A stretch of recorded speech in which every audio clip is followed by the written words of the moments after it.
இன்றைக்கி நம்ம என்ன பண்ண போகிறோம்னா மஷ்ரூம் பிரியாணி தான் பண்ண போகிறோம். மஷ்ரூம் பிரியாணி செய்கிற அளவுக்கு நீ அப்படி ஒரு குக்கா அப்படின்னு கேட்டிங்கன்னா இல்லை, எனக்கு சமைக்கவே தெரியாது. இப்போ தான் கற்றுட்ருக்கேன். கற்றுட்ருக்கேன்னா அதுக்கும் ரொம்ப கேவலமாலாம் சமைக்க மாட்டேன், நல்லா தான் சமைப்பேன். உங்களுக்கு பார்த்தாலே தெரியும், பட்டை சோம்பெல்லாம் இப்போ போட்டுட்ருக்கேன், ஏன்னா மறந்துடுச்சு.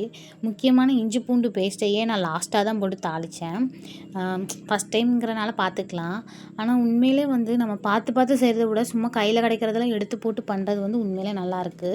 நான் வந்து இன்றைக்கி காலையிலேருந்து 30 வீடியோ பார்த்தேன் மஷ்ரூமுக்கு. உண்மையிலே நீங்கள் நம்ப மாட்டீங்க, 30 வீடியோ பார்த்து எல்லாத்துலேயும் கொஞ்சம் கொஞ்சம் எல்லாத்தையும் எடுத்து நானாக ஒரு மிக்ஸ் பண்ணி கலவையாக பண்ணினேன். ஆனால் உண்மையிலே சொல்லணுன்னா ஒர்த்து தான் சொல்லுவேன். இனிமேல் வந்து நான் என் இஷ்டத்துக்கு பண்ணலான்ட்டு இருக்கிறேன். ஏன்னா நான் பார்த்து பார்த்து பண்ணால் நல்லா இருக்க மாட்டேங்குண்ணே. சும்மா அது கொஞ்சம் இது கொஞ்சம் தள்ளி போட்டேன், செம்மையாக இருக்குது. சீக்கிரம் ஒரு பிரியாணி கடை ஆரம்பிக்கலாம்னு நினைக்கிறேன். நீங்கள் என்ன நினைக்கிறீங்க?